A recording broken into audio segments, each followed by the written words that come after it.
자, 윤상현 원희룡 후보는요, 한동훈 후보와 대통령의 불화설을 다시 꺼내들어서 공세를 피고 있습니다. 바로 들어보시겠습니다. 신뢰는 거의 바닥입니다. 대통령한테 전화해서 당대표 나간다 할 때도 10초나 15초나 이런 얘기 나오는데 이게 어떻게 10초, 15초에 될 얘기입니까? 서로 덕담하는데 10초 가지고 되겠습니까? 그건 아닐 것 같지만 그게 별로 중요한 얘기 같지는 않습니다. 왜냐하면 이 문제가 우리 국민을 위해 정치하는 거에서 중요한가요? 원래는 비서실장한테 전화를 했는데 대통령한테 직접 전화를 드리는 게 예의 아니냐. 그래서 전화를 했는데 잘해봐라 이러고 끊었다고 말씀은 하시더라고요. 오죽했으면 그걸 언론에 알리겠습니까? 통화한 얘기를. 또 누구는 또 나는 만나고 왔는데 막 하면서 윤심을 팔고 이러지 않습니까? 아니, 잠깐만, 여기서 양쪽 주자 다 정말 걱정됩니다.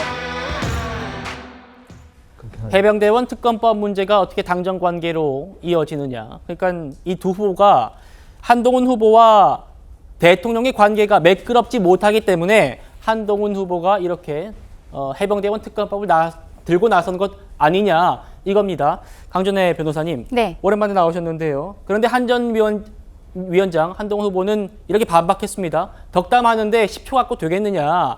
대통령과 불화설은 없다. 이렇게 일축했어요. 일단은 사실은 10초라는 물리적인 시간을 이야기한다기보다는 예. 대통령과 지금 한동훈 위원장이 이제는 뭐 사적인 이야기를 더 이상 나누지 않을 만큼의 사이가 되었다라는 이야기를 지적한 것으로 보이는데요. 한동훈 위원장이 거기에 약간 발끈하는 모습을 보인 것 같습니다. 뭐 10초라는 단어에 연연할 것은 아니라고 생각을 합니다. 결과적으로는 한동훈 위원장이 이번 전당대회에 출마하는 과정에 있어서 총선 참패에 대한 책임, 이것을 넘어서서 대통령실과의 관계를 어떻게 정립할 것인지 거기에 대해서 우리 국민들께서 그리고 당원들께서 많이 궁금해하고 계실 텐데요.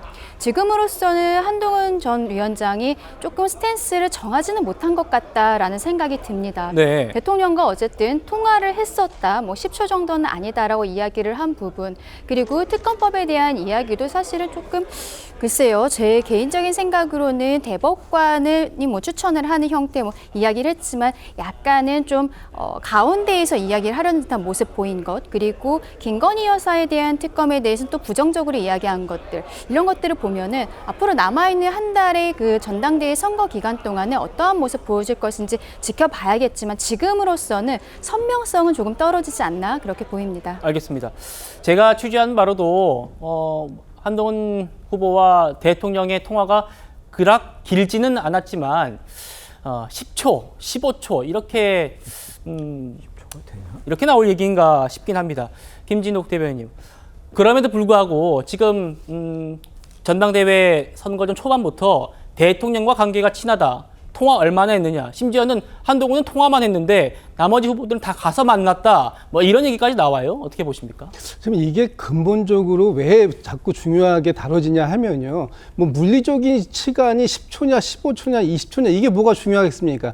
그 결과적으로 이 관계가 그러니까 아까 제가 말씀드렸습니다만 윤석열 대통령과 한동훈 후보와의 관계가 앞으로의 당정 관계 그리고 앞으로 윤석열 대통령이 과연 어느 정도까지 안정적으로 국정을 운영해 갈 수 있느냐 하는 부분을 가름하기 때문에 그런 거 아니겠습니까? 만약에 한동훈 후보가 얘기하는 것처럼 특검도 받고 또 뭐 많은 부분들에 있어서 한동훈 후보가 수평적인 그 당정 관계를 가져간다고 했을 때 과연 윤석열 대통령이 그 레임덕의 가속화를 막아낼 수 있겠는가 하는 부분에 있어서는 당연히 국민의힘 지지자들 또는 대통령실에 있는 사람들 입장에서 보면 불안감을 가질 수밖에 없는 그런 요인을 제공하고 있기 때문에 예. 이 관계를 굉장히 중요한 관계라고 보는 것이죠.